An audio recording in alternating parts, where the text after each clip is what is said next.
Maybach music. Can anybody out there hear me? Hear me?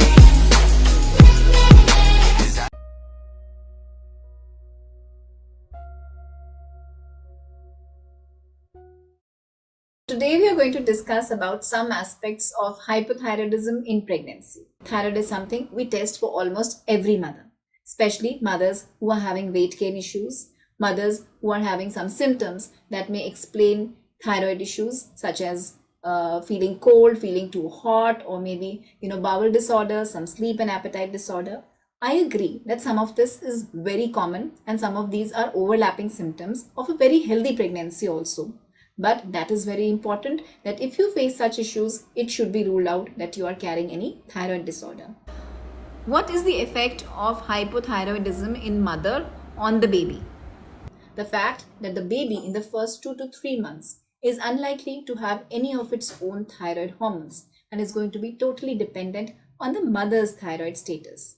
And the initial months, the baby is actually going through a lot of development, especially related to the brain and spinal cord. So all the nervous tissue is being accumulated, and therefore, if your thyroid status is very disturbed, it can actually impact on this kind of development.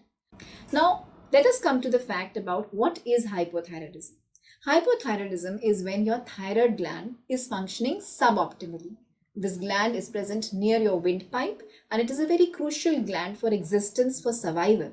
So when the thyroid gland produces the hormones, the active thyroid hormones, and they are not sufficient to maintain all kinds of functions such as the metabolism rate of your body, then it leads to a condition called as hypothyroidism. And the way to monitor is by doing a test called thyroid profile or thyroid stimulating hormone especially, which tends to increase in hypothyroid mothers. Now, what can hypothyroidism do to the mother? She may develop, miscarriages. There may be preterm births, there may be growth retardation issues in the baby, or she may develop high blood pressure. If we identify a thyroid issue with the mother during pregnancy, we usually refer or take consultation of an endocrinologist also. She is in-house, she's in the hospital, and so the pregnancy is managed in conjunction with the gynecologist and the endocrinologist for the best outcome to the mother and the baby.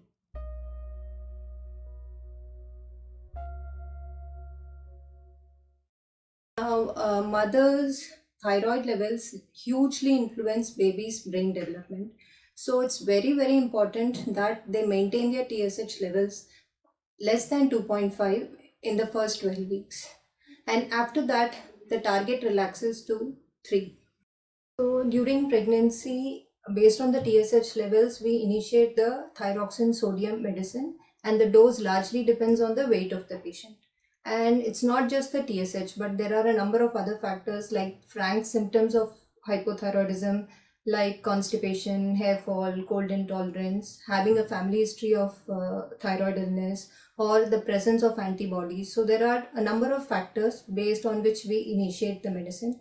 And once the tablet is initiated, we monitor the levels every 4 weeks for the first 20 weeks so that better control and better titration is possible.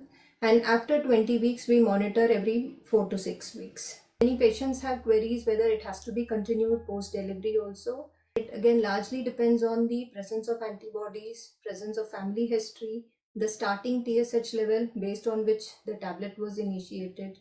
And if the antibodies are negative and if there are no such risk factors, we generally taper the medicine post-delivery. Patients also have a doubt about the dietary restrictions to be followed from thyroid point of view.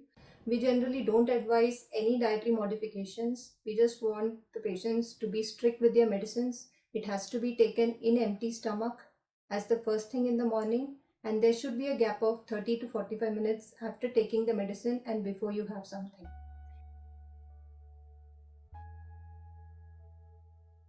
During pregnancy, the patient is generally on iron and calcium supplement also. And it's very, very important that you don't take these supplements along with your thyroid medicine. There should be a gap of 3 hours between the thyroid medicine and any of these supplements. So generally, thyroid is taken in the morning, so you can split up your calcium after your lunch and iron after your dinner. So overall, that for a good healthy outcome of both mother and baby, thyroid status is very important for monitoring during pregnancy, and sometimes the treatment, if it is started before or during pregnancy, it may be continued later on also, and again the thyroid status will be monitored.